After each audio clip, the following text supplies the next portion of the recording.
আদিবাসীসকলক ভুৱা প্ৰতিশ্ৰুতি দিয়া বন্ধ কৰক, আদিবাসীসকলক ভুৱা প্ৰতিশ্ৰুতি দিয়া বন্ধ কৰক, আদিবাসীসকলক শুদ্ধ জাতিগত প্ৰমাণপত্ৰ প্ৰদান কৰক।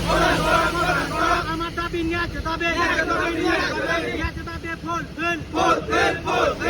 কাষ্ট সার্টিফিকেট দিয়া বন্ধ করো, টিজিএল কাষ্ট সার্টিফিকেট দিয়া আমি না মানো, টিজিএল কাষ্ট সার্টিফিকেট দিয়া আমি না মানো, টিজিএল কাষ্ট সার্টিফিকেট দিয়া বন্ধ করো।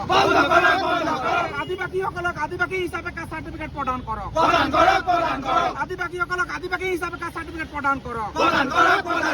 আদিবাসীর আবেগ অনুভূতির লগত খেলা বন্ধ করো, আদিবাসীসকলৰ আবেগ অনুভূতিৰ লগত খেলা বন্ধ কৰো। অসম আদিবাসী ছাত্ৰ সন্থা জিন্দাবাদ, অসম আদিবাসী ছাত্ৰ সন্থা জিন্দাবাদ। টিজিএল এক্স-টিজিএল লিখা বন্ধ কৰো, আদিবাসীসকলক শুদ্ধ জাতিগত প্ৰমাণপত্ৰ প্ৰদান কৰক।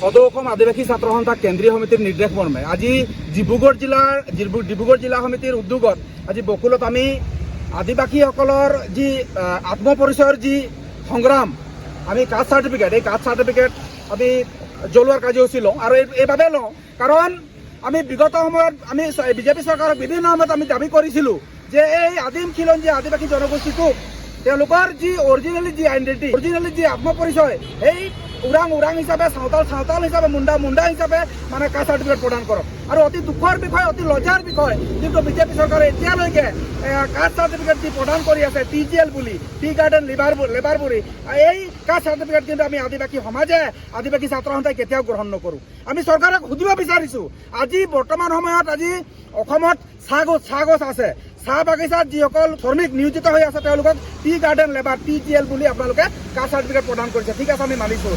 আজি যদি 10 বছৰ পিছত, 20 বছৰ পিছত যদি সেই চাহ গছৰ জেগাত কুঁহিয়াৰ যদি ৰোৱা হয়, আলু যদি তাত খেতি কৰা হয়, তেতিয়া সেই ব্যক্তিসকলক, সেই শ্ৰমিকসকলক আপোনালোকে কি আলু গাৰ্ডেন লেবাৰ, কুঁহিয়াৰ গাৰ্ডেন লেবাৰ বুলি আপোনালোকে কাষ্ট সাৰ্টিফিকেট প্ৰদান কৰিব নেকি? সেয়েহে আমি বিজেপি চৰকাৰক সকলোৱে প্ৰদান কৰিছোঁ, অতি শীঘ্ৰে আৰু আদিবাসীসকলৰ যি কাষ্ট সাৰ্টিফিকেট শুদ্ধ হিচাপে আপোনালোকে প্ৰদান কৰক।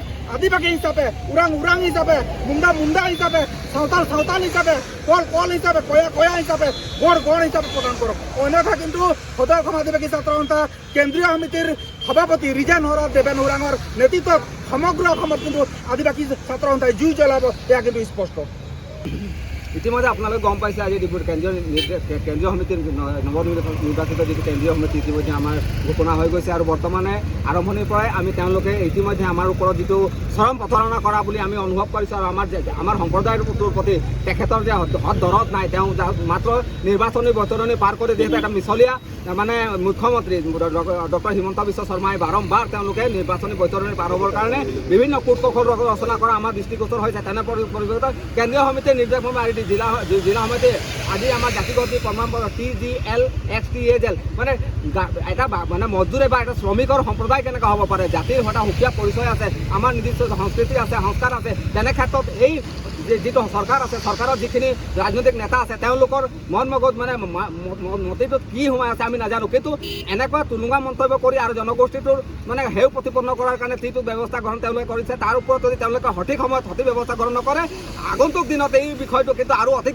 জংগী আন্দোলন চলিব, বাগিচাই চলিব, প্ৰতিটা বাগানে চলিব, লাইনে চলিব। এই কথাটো কিন্তু ইয়াৰ পৰা তেখেতে সাৱধান হওক বুলি আমি ইয়াৰ পৰা সকীয়াই দিছোঁ। আদিবাসী ছাত্ৰ সন্থা ডিব্ৰুগড় জিলা সমিতিয়ে কেন্দ্ৰীয় সমিতিৰ নিৰ্দেশ মৰ্মে আদিবাসীসকলক অসম চৰকাৰে যি টিজিএল নামত কাষ্ট সাৰ্টিফিকেট প্ৰদান কৰি আছে, সেই কাষ্ট সাৰ্টিফিকেট আজি আমি জ্বলাই পেলাওঁ। যিহেতু আমি দেখিবলৈ পাইছোঁ যেতিয়া 2022 চনৰ 15 ছেপ্টেম্বৰত অসমত আদিবাসী শান্তি চুক্তি হ'ল, তেতিয়াৰ পৰাই অসমৰ আদিবাসীসকলক শুদ্ধ জাতিগত প্ৰমাণপত্ৰ দিয়াৰ চৰকাৰে সিদ্ধান্ত গ্ৰহণ কৰিছিল। কিন্তু আমি দেখিবলৈ পালোঁ যে MP ইলেকশ্যনৰ আগতেও তেখেতসকলে এই প্ৰতিশ্ৰুতি পূৰণ কৰিব নোৱাৰিলে। লগতে উপ নিৰ্বাচন হ'ল, তেতিয়াও আমাক আশ্বাস প্ৰদান কৰিছিলে যে আদিবাসীসকলক ওৰাং হিচাপে, চান্তালী হিচাপে, উড়িয়া হিচাপে কাষ্ট সাৰ্টিফিকেট প্ৰদান কৰা হ'ব। কিন্তু আমি দেখিবলৈ পালোঁ যে অসমত 108টা আদিবাসী জনগোষ্ঠীৰ জাতি উপজাতি আছে, কিন্তু তেখেতসকলৰ ওৰাঙৰ আগফালে টিজিএল নহ'লে এক্স-টিজিএল লগাই দিয়ে। গতিকে আমি অসম চৰকাৰক ধিক্কাৰ জনাইছোঁ, লগতে মুখ্যমন্ত্ৰী ডাঙৰীয়াক আমি সকনীয় প্ৰদান কৰিছোঁ।